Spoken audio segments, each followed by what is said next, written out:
country road in Belgium, winding peacefully through the hills of the Ardennes forest.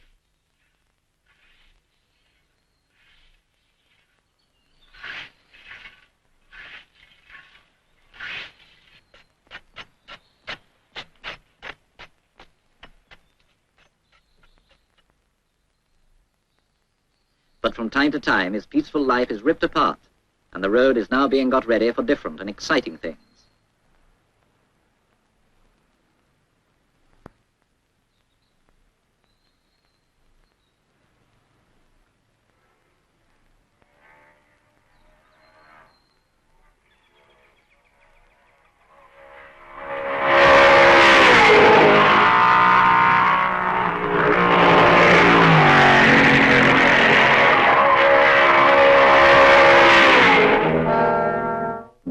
Yes, we are on the Francorchamps National Circuit, near the town of Spa. 9 miles of ordinary country roads form a triangle that is one of the finest and fastest motor racing circuits in Europe. At the apex of the triangle, the hairpin of La Source and the start of the circuit.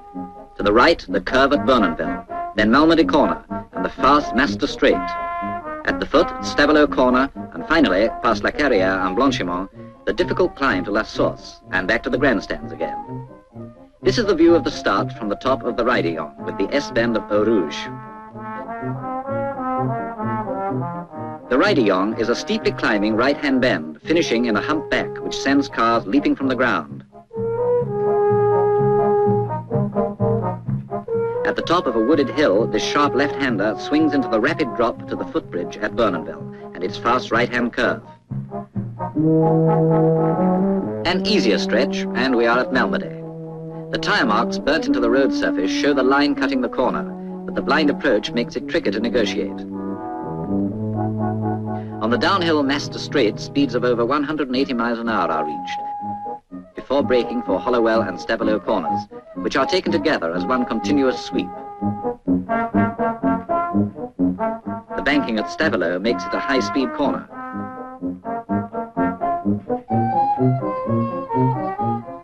Now for the winding uphill return run, easy enough until the wooded corner at La Carrière, which the experts whip through at almost full throttle. But there is a ditch to catch a misjudged exit. After that, it's the masked corner at Blanchimont and its menacing post number 9.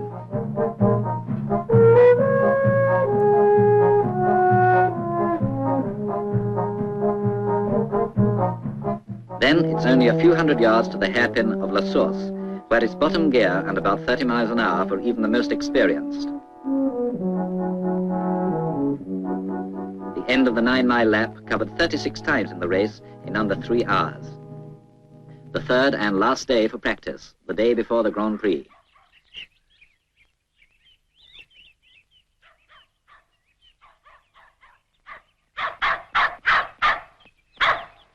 Fierce competition is expected, for yesterday Castellotti in a Lancia broke all records by lapping at nearly 123 miles an hour, faster than the favourite Fangio in a Mercedes. Then the weather breaks, rain beats down. But the practice must go on, though now there's little chance of new records for Fangio, Moss or Farina, the chief opponents of Castellotti. Wet work for the mechanics of the 3 Ferraris. And there's the single Lancia, officially entered by Castellotti himself. Only one Van Wall, too, carrying all the British hopes. The 3 Mercedes entered for the race are odds-on favourites. 4 Maseratis are entered by the works, as well as the famous blue car of Louis Rosier. The road is clear and Eugenio Castellotti starts the wheels rolling.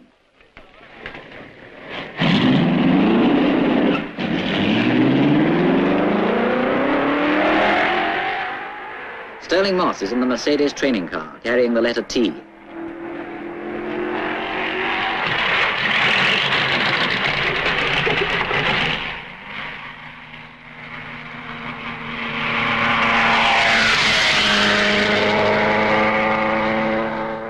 Nino Farina is away in his Ferrari.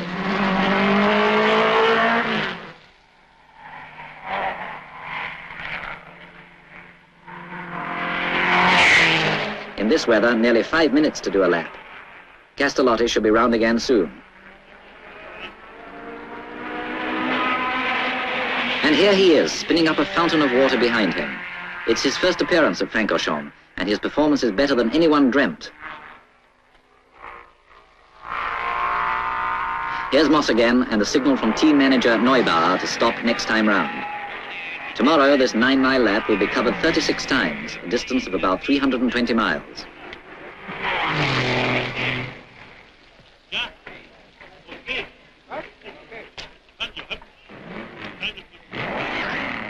And now, Paul Frere, the popular Belgian journalist and driver, is ready for the getaway in his works Ferrari. A glance to check that the road is clear, and he's off.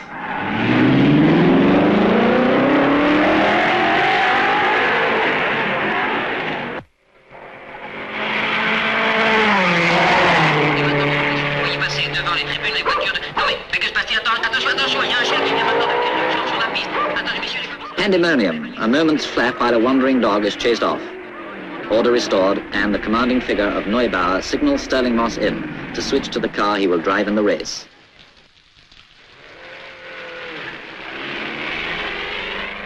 There goes Rosier's Maserati, and Castellotti again.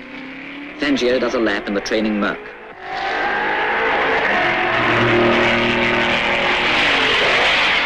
"5 o'clock, and the last practice is over.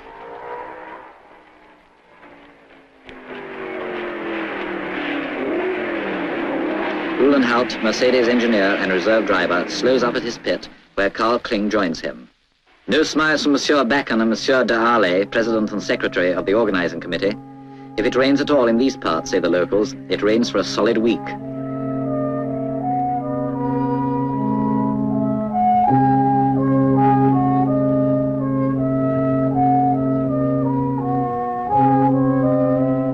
In the gloom, the cars motor back to their garages, almost unnoticed. But the mechanics are going to be busy for hours ahead. And the few remaining spectators splash home, hoping, but not very hopefully, that tomorrow will be fine. And so it is. The morning of Sunday the 5th of June is bright and clear. The 13 cars are being given their last tune-up out in the sunshine. At Spa, Mike Hawthorne's Van Wall is breathed over by its British mechanics.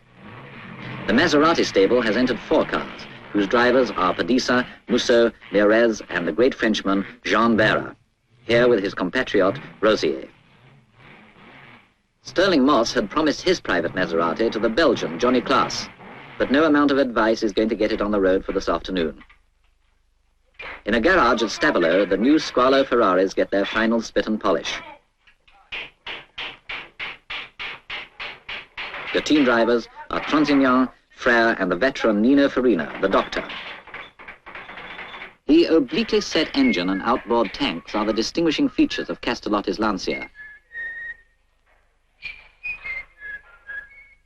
In the Mercedes camp, the air is charged with confidence. Fangio, Moss, and Kling have a superb technical service to back them, and an aristocrat of a car. Midday and 3 hours to go. Time now to get the 13 cars down to the circuit.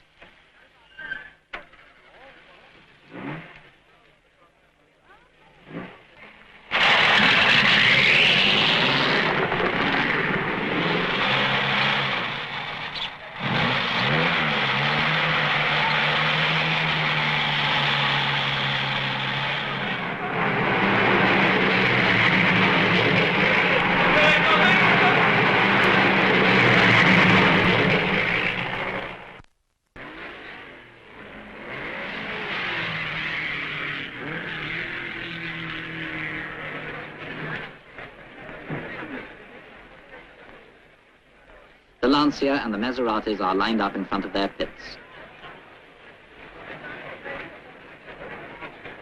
Already the grandstands are beginning to fill.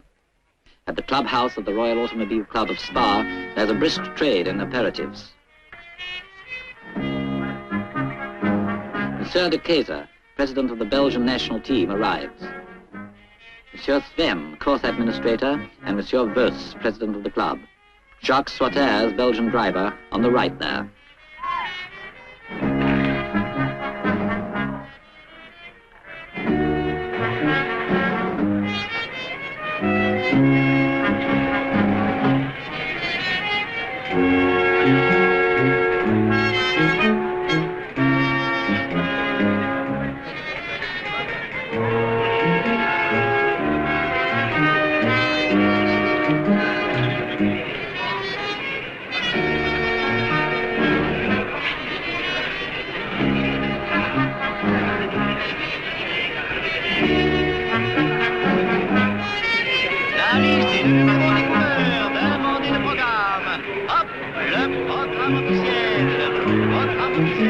Mercedes engineer Uhlenhout looks confident, but then so does Paul Frère with Gilbert Thirion, also a Belgian racing driver.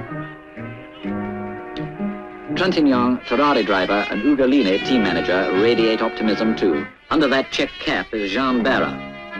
Mike Hawthorne chats with Louis Rosier and disturbs Nino Farina's catnap.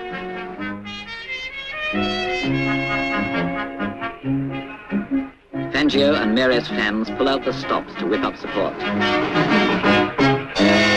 And now it's time for the cars to be pushed out to the starting grid. Best places for the fastest cars during practice. Moss, Fangio and Castellotti share the front row.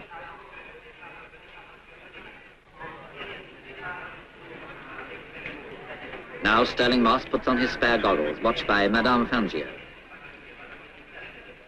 Castellotti is all set. On the grid, the Mercedes starters are ready.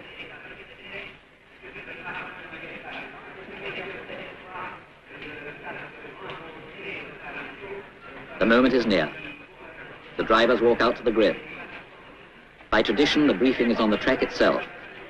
Rennie Backham, president of the sporting committee of the RAC of Belgium, addresses the drivers.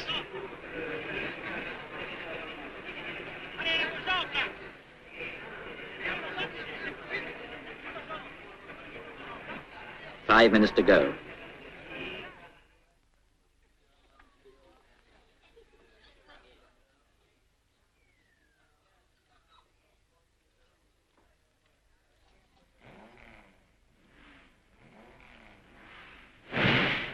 The drivers climb into their seats. Moss's car is 14, Fangio's 10, and Castellotti's 30. In the second row, Barra and Farina.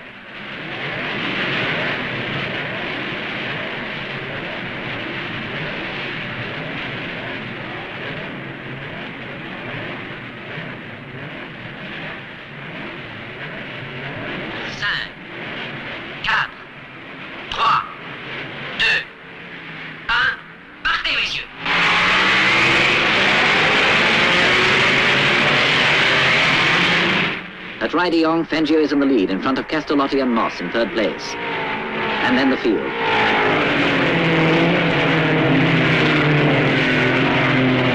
Musso in his Maserati got off to a bad start and is 13th.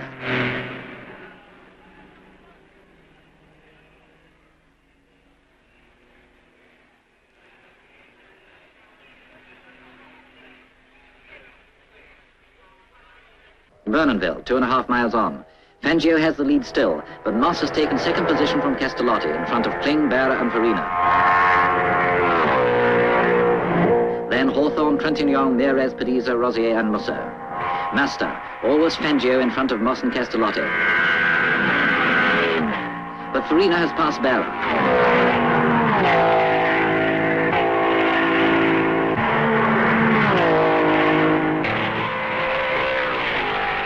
Hollowell corner. The speed is fantastic.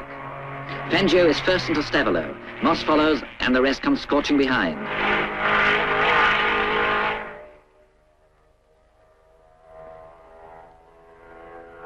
At the beginning of the return ascent, Fangio is on his own in front, but Sterling Moss isn't far behind.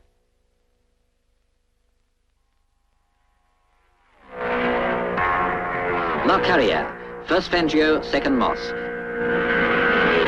Castellotti's Lancer is third, fourth Kling, fifth Farina, then Barra sixth. The Mercedes leaders at La Source. Fangio brakes and corners perfectly, but Moss is right there breathing down his neck. After Castellotti, the pack, with Kling and Farina still fighting it out.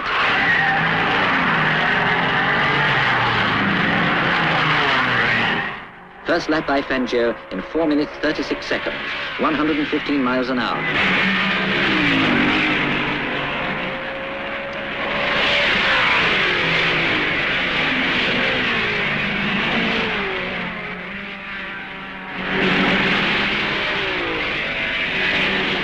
Second time up the Rideyong.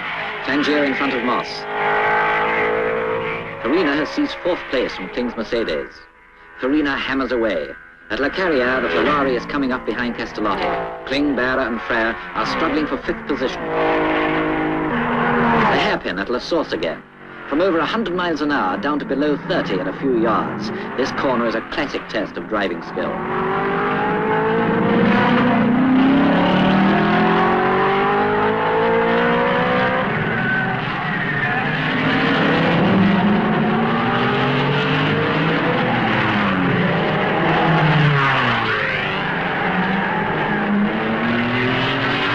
bravelo for the third time. Fangio, whose last lap was over 120 miles an hour, is 5 seconds in front of Moss. Castellotti is pressed by Farina. And the third Merc still leads the scrap for 5th place. Now Musso has passed Hawthorne's Van Wall.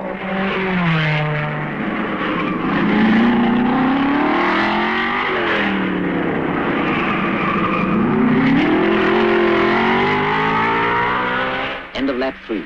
Still the two Mercedes with the upper hand. Then come Castellotti, Farina, Kling, Berra and Frère. A car slows down and stops at the Ferrari pit. It is Maurice Trintignant, and something's wrong.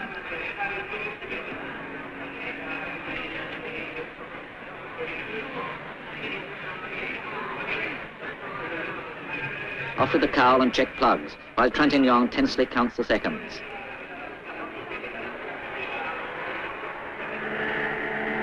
The Belgian, Paul Frère, is driving magnificently. But Berra is still in front of him. Look out! And Berra's out of the race. Meanwhile, Farina slips in front of Castellotti at the hairpin. But by the Raidillon, the Lancia is back in 3rd position.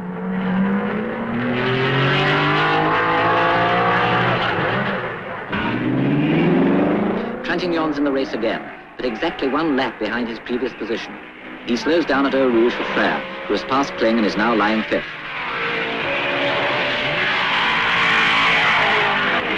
Signal to Castellotti that Berra is out of the race. But is he? Miraculously uninjured from his accident, he comes back to the pits on foot. He's a bit shaken, but remarkably unruffled by the crash.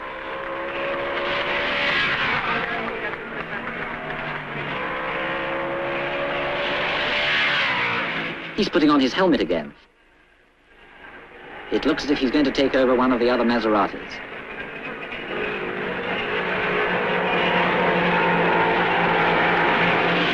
Yes, at the pits, the Argentinian Mieres is pulled in. Berra is going to drive number 24. And there he goes.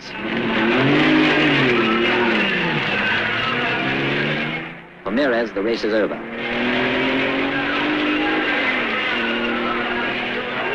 Fangio passes the wreck of Berra's car at the end of the 7th lap. His average speed so far is 119 miles an hour.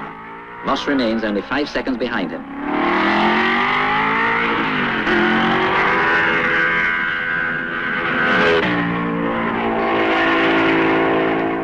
With Berra's original car out of the running, the duel between Frère and Kling is joined by late starter Musso. At La Source, Frère Ferrari, Kling Mercedes, Musso Maserati.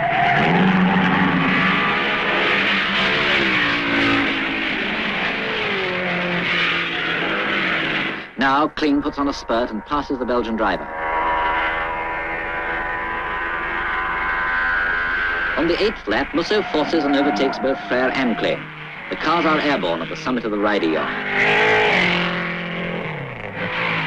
After 80 miles of brilliant driving, Musso has overtaken 8 cars. Paul Frère's back to 7th place.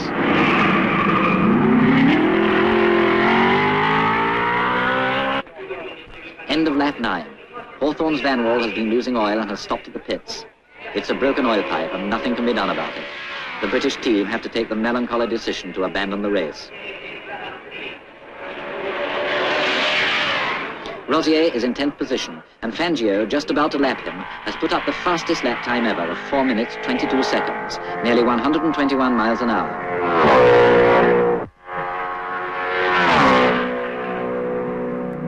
40 seconds behind comes Castellotti, with Farina 4 seconds later. Musso and Kling, still in front of Paul Frère, are more than a minute behind the leader.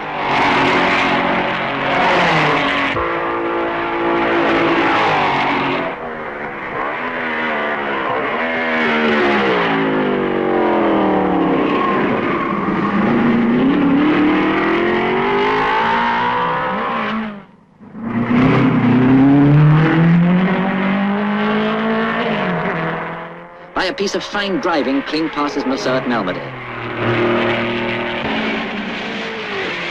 But on the 13th lap, the Maserati is once again the leader of this private race.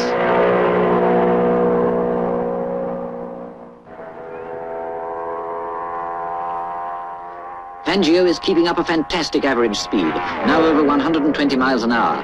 And as always, Moss is right there behind him. Fangio accelerates again. The 15th lap is covered in 4 minutes 20 and 8/10 seconds. With Moss now 13 seconds later. Castellotti is 50 seconds behind Fangio.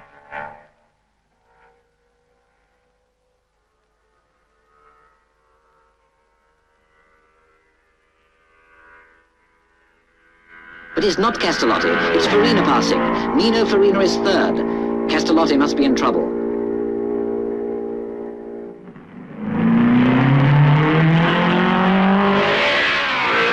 News comes to the pits that Castellotti has retired at Malmedy with gearbox trouble.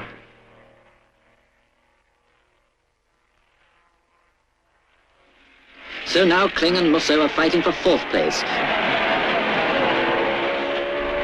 Driving almost wheel to wheel and drawing a little nearer to Farina each time round.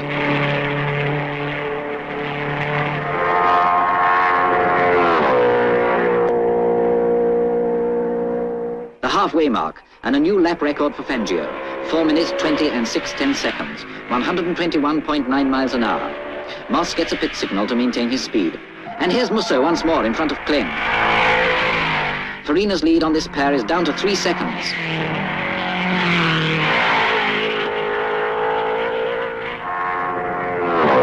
On lap 19, Kling takes the lead again, but Musso is slowing down, and he stops at his pit.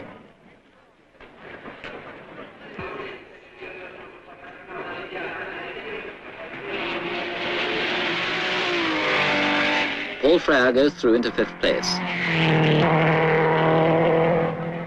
Musso is still at the pits. It seems to be plug trouble.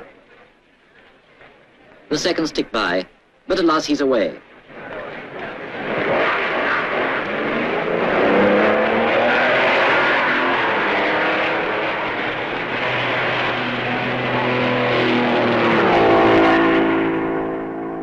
One lap later, the Maserati's in again. This time it's not plugs, it's a broken rocker arm. Only 5 cylinders of his engine will work now, and it'll be a minute or two before he rejoins the race. There goes Berra into 6th position. In the lead, Fangio demonstrates his mastery of the Mercedes. In spite of the increase in average speed, Moss is still close to his teammate. As they pass the pits at the end of the 22nd lap, Neubauer signals his orders to Moss. Carl Kling is still 4th, but not for long. He too has to stop at the pits. Bad luck after the performance he put up in his fight with Musso.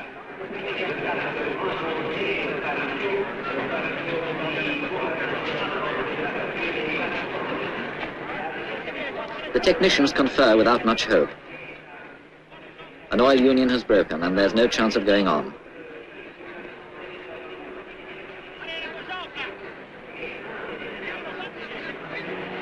So now we have Fangio, Moss, Farina and Paul Frère. Belgians could not have hoped for more. Paul Frère in a works Ferrari is 4th.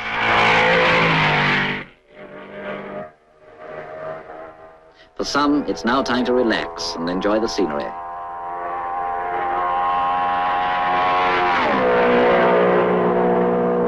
But for the more wide-awake spectators, there is still fine driving to watch.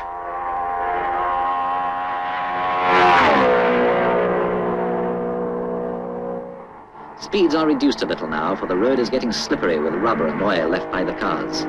But there goes Fangio again, still driving a hard race.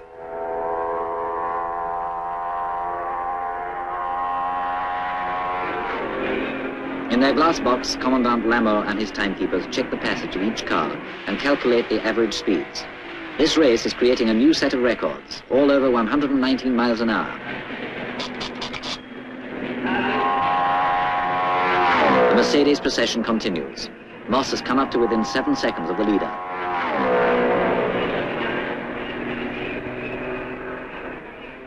Yellow and blue flags shown at the Ferrari pit indicate to Farina and Frère, 3rd and 4th, that it is enough to maintain their speed without pressing. 1 lap behind comes Jean Berra, 5th, Musso 6th, and Trintignant 7th. 2 laps behind the leaders come the Maseratis of Padisa 8th and Rosier 9th.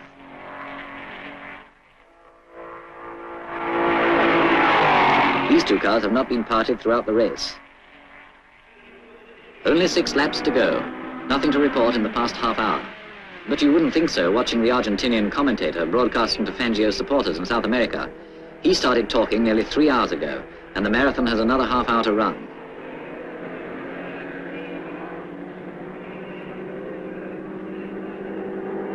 At Master, Trintignant steals the 6th position from the 5-cylindered Musso. 19 miles from the finish, Musso has to concede a second lap to Fangio.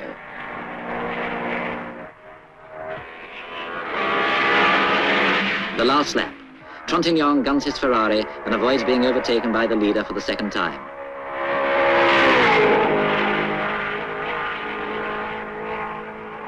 For Neubauer, the race is over, and won. Over 300 miles of superlative driving behind them, the Mercedes pair press on to victory.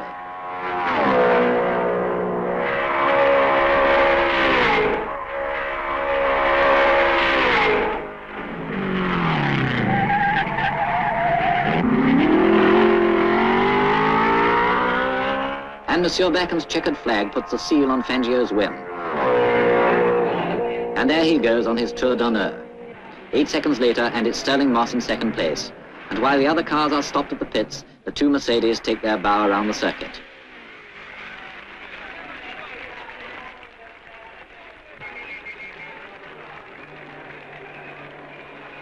The dogged effort of Nino Farina has brought Ferraris a splendid third.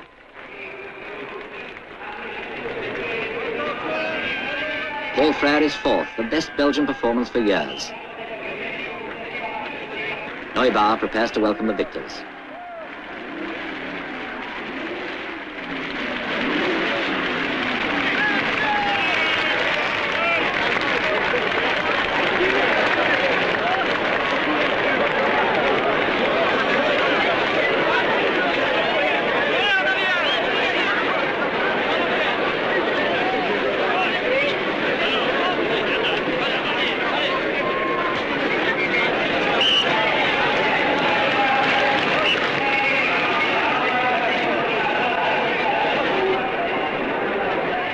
On the rostrum, Prince Amaury de Marod, president of the Royal Automobile Club of Belgium, offers the traditional bouquet to the champion.